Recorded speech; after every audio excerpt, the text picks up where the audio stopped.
주린이들의 멘탈 강화 방송 돈다방 미스리 2월 19일 일요일 방송 시작하겠습니다. 자, 오늘도 저는 두 번째 녹음을 하고 있습니다.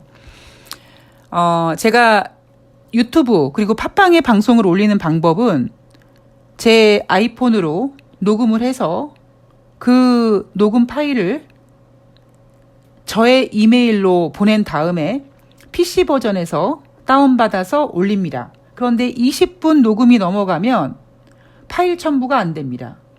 그래서 오늘도 20분 딱 녹음했는데 파일 첨부가 안 된다고 그래서 다시 지금 녹음을 하고 있습니다.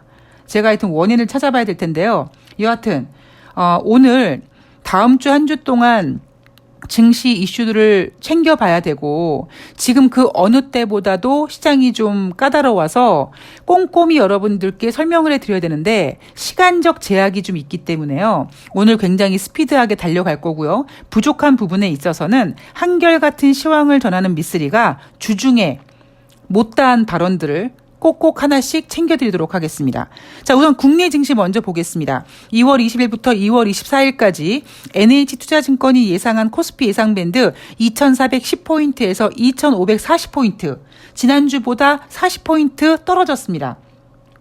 제가 지난주에 뭐라고 말씀드렸냐면 그 전주에 2540포인트까지 예상했던 증권사가 40포인트 올렸다. 2580포인트가 된다 안 된다의 의미를 두지 마시고 이렇게 애널들이 코스피 상단을 올렸다라는 의미는 그만큼 주식시장 분위기를 좀 좋게 보는 거다라고 이해하시면 된다고 말씀을 드렸죠. 지난주 금요일 코스피는 2451포인트로 마감했습니다. 자, 저는 자료를 보면서 애널들이 돈다방 미스리 애청자인가라는 생각을 했습니다. 제가 여러분들을 여러모로 가스라이팅 하면서 연준 위원들은 지금 주식시장에 계속 독서를 퍼붓고 있다. 그 이유는 주식시장이 상승하면, 주식시장이 흥분하면 인플레이션이 자극되고 그렇게 되면 연준 위원들의 금리 인상이 효과가 없기 때문에 연준 위원들은 계속 주식시장에다가 인플레이션 목표치 2%가 될 때까지 갈 길이 멀다란 얘기를 하고 있다. 여러분, 진짜 미국이 인플레이션, 즉 소비자 물가지수가 2%가 될 때까지 계속 금리 인상할까요? 그렇게 하지 못합니다. 그러나 연준 위원들은 주식시장이 뜨거워질까 봐 뜨거워지지 못하게 하기 위해서 그런 발언들을 하고 있죠. 자, 이런 내용을 가스라이팅하고 있는데 키움증권에서 금리와 주식시장이 함께 상승하는 환경에서 연준은 계속 매파적 발언을 통해 시장의 과열을 제어할 가능성이 크다라고 했는데 제어할 가능성이 큰 게 아니라 이미 제어하려고 노력하고 있는 거죠. 그리고 제가 일주일 전에 주제 파악이란 단어를 언급했습니다. 대한민국은 신흥국입니다. 뉴욕 증시는 뺄 생각이 없습니다. 그런데 대한민국 주식시장은 신흥국이고요. 윤석열 리스크도 있고요. 이렇게 주제 파악해야 된다는 말씀을 드렸죠. 그런데 NH투자증권에서 문제는 한국을 비롯한 신흥국 주식시장이다라는 발언을 했습니다. 따라서 2월달 CPI, 3월 중순에 발표하는 2월달 소비자 물가지수를 확인하기 전까지 박스권 장세를 예상한다고 하고요. 연준의 긴축 정책이 예상보다 길어질 수 있다. 이러한 우려 때문에 지난주 달러가 장중에 1,300원을 살짝 돌파했었습니다. 긴축 장기 우려로 조정이 예상되기는 하는데 조정 시 매수해야 된다라는 애널들도 있었습니다. 그 근거는 뭐냐?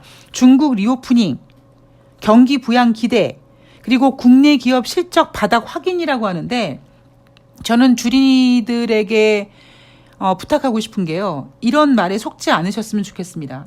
도대체 중국의 리오프닝 언제까지 우려먹으려고? 그리고 중국의 경기 부양 기대. 경기 부양 기대는요. 다른 말로 경기가 안 좋다라는 의미입니다. 그리고 국내 기업 실적 바닥? 우리나라 기업들 실적 바닥 확인했습니까? 못했어요.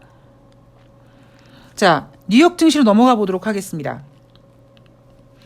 우선 2월 20일 월요일 뉴욕 증시는 대통령의 날로 증시가 열리지 않습니다. 그러니까 우리가 이제 뉴욕 증시의 영향을 받으면서 우리나라 주식시장이 진행되기 위해서는 수요일날 아침에 딱 눈을 떴을 때 화요일날 끝난 화요일 뉴욕 증시가 이제 수요일 국내 증시에 반영이 되겠죠. 그 얘기는 다른 말로 최소한 월요일과 화요일 날은 대한민국 주식시장이 뉴욕 증시 눈치 보지 않고 우리만의 플레이를 할 생각을 갖고 있다는 겁니다. 자, 지난주 증시 흐름을 좀 그려보면은요. 2월 13일 월요일 뉴욕 증시는 반등했죠. 왜 반등했냐면 2월 3일부터 2월 10일까지 뉴욕 증시는 제대로 상승한 날이 한 번도 없었습니다. 따라서 2월 13일 월요일 뉴욕 증시는 그 전주의 부진한 모습을 이겨내기 위해서 반등을 했고요. 화요일 날은 1월달 소비자 물가지수 결과에도 혼조세로 마감을 했습니다. 이날은요, 약간 기싸움을 한 거예요. 자, 소비자 물가지수가 둔화되는 것에 초점을 둘 것이냐, 아니면 둔화 폭이 예상보다 부진한 것에 초점을 맞출 것이냐, 이 기싸움에 있어서 뉴욕 증시는 크게 뺄 생각이 없다 보니까 그래도 둔화된 것에 의미를 두자. 이 두 가지의 기싸움이 팽팽하게 이어지면서 화요일 날 혼조세 마감했습니다. 웬만하면은요, 1월달 소비자 물가지수가 예상보다 꽤 크게 덜 둔화됐잖아요. 그럼 이날 뉴욕 증시 사실 많이 빠져야 되거든요. 그죠? 아니, 금리 인상을 그렇게 했는데, 아니, 지난번에는 0.6% 둔화됐는데 이번에는 0.1%밖에 둔화가 안 됐네? 이러다가 반등하는 거 아니야? 뭐 이런 걱정. 그러면 거기에다가, 아유, 물가지수가 이렇게 또 둔화폭을 줄이고 있으니 연준이 계속 금리 인상하겠구만. 이런 우려로 뉴욕 증시가 크게 하락해야 됨에도 불구하고 지금 뉴욕 증시는 크게 하락시킬 생각이 없다 보니까 이 정도의 마무리가 됐고요. 그리고 그 이면엔 뭐가 있냐면 미국의 경기가 둔화되고 있다는 점. 즉 다시 말해서 금리 인상은 인플레이션도 잡겠지만 미국 경기를 죽쓰게 만들 수도 있다는 심리도 지금 팽배하게 영향을 끼치고 있습니다. 자, 2월 15일 수요일 뉴욕 증시 상승했죠. 소매 판매가 잘 나왔습니다. 그리고 2월 16일 목요일 날은 뉴욕 증시가 하락했는데 이날은 1월달 생산자 물가지수가 잘 나왔어요. 소매 판매는 인플레이션 지표에 포함이 되지 않습니다만 소비국가인 미국에서 소매 판매 지표는 중요합니다. 그런데 1월달 소매 판매가 강한 모습에도 그래도 인플레이션 지표도 아니고 그리고 어찌 보면 인플레이션 지표가 아닌 소매 판매 지표를 보면서 투자자들은 그래, 미국 경기 살아있네. 즉 미국 경기 둔화는 아니네라는 안도감 때문에 상승한 거고요. 2월 16일 목요일 날 1월달 생산자 물가지수가 강했죠. 잘 나왔죠. 그러자 투표권이 없는 연준 의원들이 50bp 금리 인상을 얘기합니다. 그래서 시장을 혼란스럽게 만들었어요.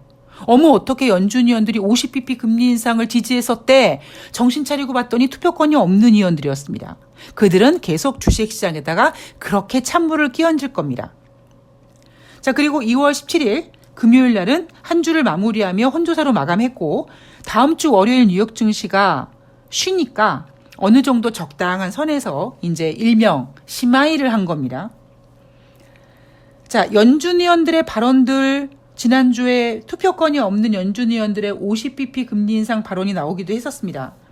그러자 골드만삭스와 뱅크 오브 아메리카가 당장 25bp씩 지난 2023년 첫 번째 금리 결정뿐만 아니라 다가오는 3월달, 5월달, 6월달, 즉 2023년 상반기까지 25bp씩 금리 인상할 것 같아. 이렇게 전망을 바꿨습니다. 그런데 미쓰리는 그렇게 생각하지 않는다고 말씀을 드렸죠. 자, 이번 주 중요한 일정들 좀 체크해 볼 텐데요. 연준 의원들 연설 발언 이어집니다. 얘네들이 어떤 얘기를 한다? 주식시장이 흥분하지 않는 발언을 합니다. 그리고 이번 주에 발표되는 경제지표 중에서 2월달 S&P 글로벌 제조업 PMI, 서비스업 PMI 지표가 발표가 되는데요. 얘네들은 50 기준선 이하에 있습니다. 뭐 이번 달에 반등을 할지 뭐 안 할지 모르겠습니다만 여전히 반등을 해도 50 이상 나오기는 좀 어렵지 않을까 보고 있고요. 그리고 4분기 GDP 속보치가 발표가 됩니다. 수정치가 발표가 되는데요.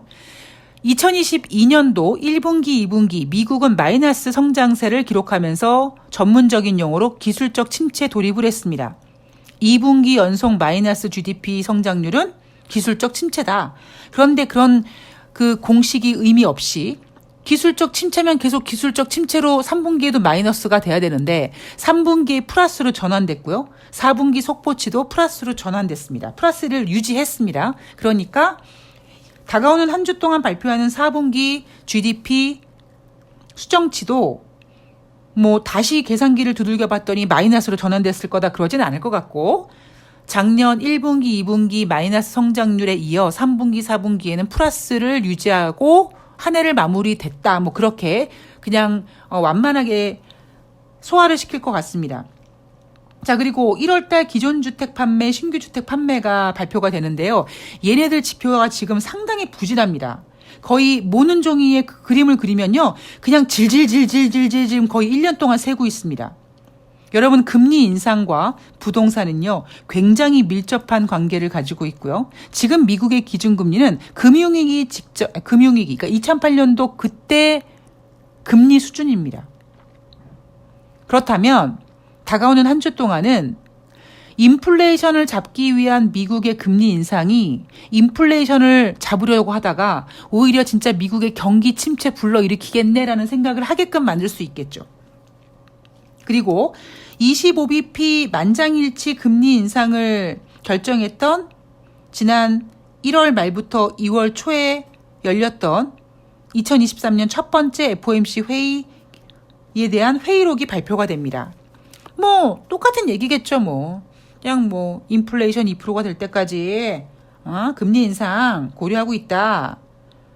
금리 인상을 고려하고 있다라기보다 금리 인하는 하지 않을 거라는 것에 더 초점을 맞출 가능성도 높습니다. 자, 그리고 1월 개인 소비 지출과 개인 소득이 발표가 되는데 요건 인플레이션 지표예요. 그런데 요 지표는요. 글쎄 여러분 어떠실 것 같습니까? 잘 나올 것 같죠? 1월달 주식시장이 좋았기 때문에 왜 연준 위원들이 주식시장이 뜨거워지는 것을 원치 않느냐. 주식시장이 뜨거워지면 내가 지금 당장 현금이 없더라도 주식으로 돈을 벌어서 카드값을 내야지라는 생각에 소비심리가 커진다. 그래서 1월달 소매 판매도 잘 나온 거거든요. 따라서 1월달 개인 소비 지출 잘 나오겠죠. 그죠? 개인 소비 지출 잘 나오면은 인플레이션이 또 여전히 꺾이지 않고 있네. 연준이 계속 금리 인상을 하겠네. 뭐하네라 할 겁니다. 근데 저는요.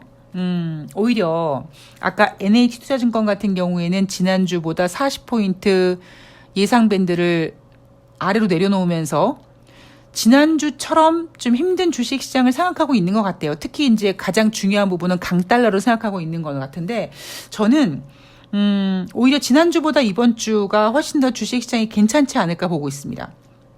장중에 1,300달러까지 갔던 환율도 조금 진정될 거고요. 워낙 지난주에 출렁거렸거든요. 그리고 무엇보다 2월 20일 대통령의 날 휴장으로 대한민국 주식시장은 월요일, 화요일 이틀 동안 뉴욕 증시 영향을 받지 않게 됩니다. 그리고 지난주 금요일 뉴욕 증시가 혼조세로 마감을 했기 때문에 월요일 대한민국 주식시장에서 그렇게 부정적이지도 않을 겁니다. 그래서 오히려 다가오는 한 주는 지난주보다 주식시장이 좀 안정될 것 같고요. 여러분 그런 게 있어요. 아무리 개별 종목에 뭐 세력이 있던 뭐 작전주가 잘 관리를 하던 주인이 있던 이 전반적인 주식시장이 정신을 못 차리면 세력들이 움직이질 않습니다.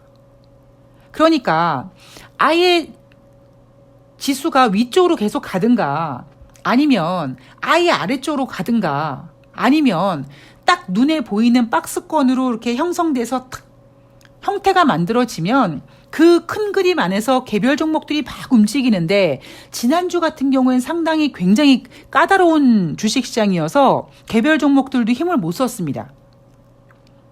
그러니까 저 같은 경우도 월요일 날 이벤트 종목 딱 한 종목 정리하고 그리고 다시 들어간 종목들과 다른 종목들은 이익 실현을 못했어요. 그만큼 개별 종목들이 물론 다시 말씀드리지만 호가 조절인 것에 대한 영향도 있지만 갈듯갈듯 안 가고요.